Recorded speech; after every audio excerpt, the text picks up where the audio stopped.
दवाई लेने आई थी तो सोचा आपसे और राखी दीदी से मिल लूं। आप सोचेंगे कि रोज आ जाती हूँ मैं, तो अच्छा किया ना बिटिया। तुम आती हो तो ऐसा लगता है मानो घर में कोई रौनक आ गई है।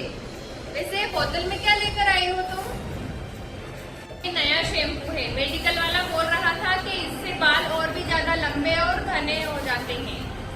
अरे बिटिया, तुम्हारे तो वैसे ही इतने सुंदर लंबे बाल है, तुम्हें किसी शैम्पू की क्या आवश्यकता है?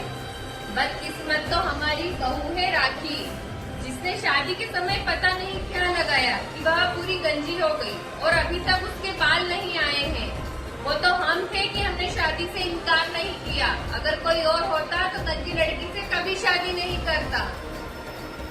राखी अपनी सास की बात सुन रही थी और उसे मन ही मन बहुत गुस्सा आ रहा था कि ये मेरी हर समय ऐसी बेइज्जती करती रहती है मेरी सास। आपको तो हर किसी के सामने मेरी इंसल्ट करने की आदत हो गई है। राखी दीदी, मैं आपकी बहन हूँ, इसलिए आती हूँ। रिमझिम, तुम भी कम नहीं हो। जानबूझकर मेरे यहाँ आती हो और मेरी शादीशुदा जिंदगी खराब करना चाहती हो। तुम आती हो और माँ जी तुम्हारे लंबे बाल देखकर मुझे सुनाने लग जाती है। बहू, अपनी छोटी बहन से कैसे बात कर रही हो? तुम कुछ ज्यादा नहीं बोल रही हो? क्या आप मेरी इतनी बेइज्जती कर रही थी? क्या वो ज्यादा नहीं था? राखी दीदी, मेरे यहाँ आने से आपको दिक्कत होती है तो अब मैं यहाँ कभी नहीं आऊंगी। चलती हूँ आंटी जी। कुछ दिनों तक रिमझिम राखी के यहाँ नहीं आती है। नमस्ते दीदी और आंटी जी, कैसे हो आप? कैसी हो रिमझिम? तुमने तो यहाँ आना ही बंद कर दिया। मैंने उस दिन गुस्से में तुम्हें क्या कह दिया था, तुमने तो मुंह ही मोड़ लिया। हाँ बिटिया, बहनों में तो तू में होती ही रहती है, ऐसे मुंह थोड़ी मोड़ लेते हैं। अच्छा हुआ तुम आई हो। कैसी हो तुम बिटिया? मैं ठीक हूँ। वो घर में सत्यनारायण भगवान की पूजा रखी थी तो कल सुबह आप सबको आना है मेरे घर। अरे हम जरूर आएंगे। रिमझिम के यहाँ पर राखी को मेहमान होन देखते हैं और कहते हैं हंसते हैं, हा।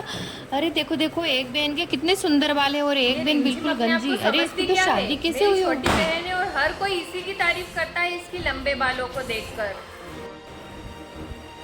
हाँ माँ बोलो। तुम उस लंबे बाल वाली तुम्हारी बेटी के पास बैठो ना, मुझ गंजी के पास क्यों बैठना है तुम्हें? और अभी मेरा मन नहीं है, मुझे तुमसे कोई बात नहीं करनी है। मैं रिमझिम के बाल आज सब खत्म कर दूंगी, भले ही वो मेरी छोटी बहन ही क्यों नहीं है। आज ही मैं दवाई लेकर जाऊंगी और उसके बालों में छिड़क दूंगी गंजे होने वाली और उसे गंजा कर दूंगी। ईर्ष्या इंसान की मति फेर देती है, फिर चाहे कोई भी अपना ही क्यों ना हो, इंसान बदले की भावना में कुछ भी गलत कर बैठता है और ऐसा ही राखी ने किया। आज मैं अब रिमझिम के घर जाती हूँ और उसे कैसे भी करके ये दवाई जरूर लगाऊंगी। अरे राखी दीदी, अच्छा हुआ आप आ गई। मैं आप ही को फोन करके बुलाने वाली थी, मुझे काम था आपसे। राखी की आंखें खुल जाती है रिमझिम की बात सुन। ये है डॉक्टर रितु, बहुत बड़ी सर्जन है, हेयर ट्रांसप्लांट करती है। इसीलिए मैं आपको फोन करके यहाँ बुलाने वाली थी कि आप ही डॉक्टर के पास बैठ के बात कर लो। डॉक्टर, सच में मेरे सर पर बाल आ जाएंगे और मेरा गंजापन दूर हो जाएगा और फिर से मेरे लंबे घने काले बाल हो जाएंगे?